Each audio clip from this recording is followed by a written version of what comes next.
वाराणसी में आईआईटी की छात्रा से सामूहिक दुष्कर्म के मामले में नया खुलासा हुआ है। पल पल इस केस के नए तार खुल रहे हैं। अब जो बात पता चली है वो आपको भी हैरान कर देगी। दरअसल ये तीनों आरोपी वाराणसी में लगा सालाना मशहूर मेला देखकर बीएचयू गए थे। तीनों शराब के नशे में धुत थे। मीडिया रिपोर्ट्स के मुताबिक आरोपियों ने पुलिस को बताया कि वे अक्सर देर रात शहर में घूमने निकला करते थे और बीएचयू जाते थे। उन्होंने बताया कि वारदात को अंजाम देने के बाद तीनों गिरफ्तारी के डर से मध्य प्रदेश चले गए और वहां विधानसभा चुनाव में बीजेपी के प्रचार में लग गए। रिपोर्ट्स के मुताबिक 1 नवंबर की रात वारदात से पहले आरोपी कुणाल पांडे, अभिषेक चौहान उर्फ आनंद और सक्षम पटेल चेतगंज की नकटैया देखने गए थे। तीनों कुणाल की बाइक पर सवार थे। आरोपियों ने पूछताछ में पुलिस को ये भी बताया कि उन्होंने शराब पी रखी थी। मेला देखने के बाद वो बीएचयू के सिंह द्वार से कैंपस के अंदर घुस गए और फिर आईआईटी की तरफ चले गए।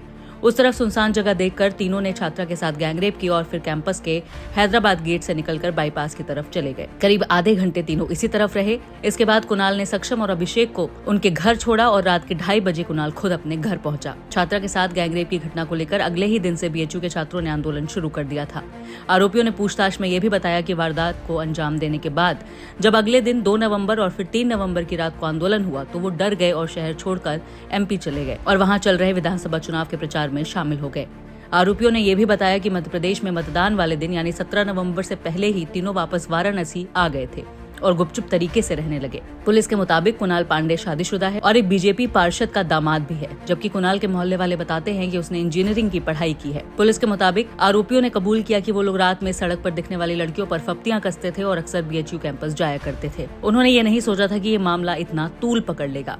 उन्हें लगा कि छात्रा डर के चलते किसी से कुछ नहीं बताएगी और चुपचाप अपने हॉस्टल चली जाएगी। मीडिया रिपोर्ट्स की माने तो लगभग 300 सीसीटीवी कैमरे खंगालने के बाद तीनों आरोपियों को 4 नवंबर को पहचान लिया गया था।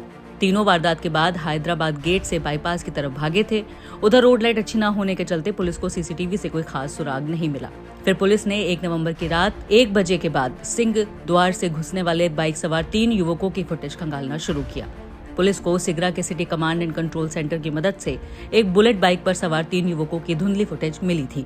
इसी के सहारे पुलिस ने आगे के इलाके की फुटेज देखी। चेतगंज इलाके में तीनों की साफ वीडियो फुटेज मिल गई है। पीड़ित छात्रा को फुटेज दिखाई तो उसने तीनों को पहचान लिया।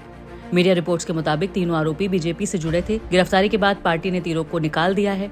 इधर सक्षम और अभिषेक के घर के बाहर लगे बीजेपी के पद वाले नेम प्लेट 31 दिसंबर की शाम को हटा लिए गए। स्थानीय लोगों का कहना है कि दोनों के घर वालों ने पार्टी के नेताओं के दबाव पर नेम प्लेट हटाए हैं। पीड़िता की शिकायत के आधार पर तीनों आरोपियों के खिलाफ छेड़खानी, धमकाने और आईटी एक्ट के तहत मुकदमा दर्ज किया गया था।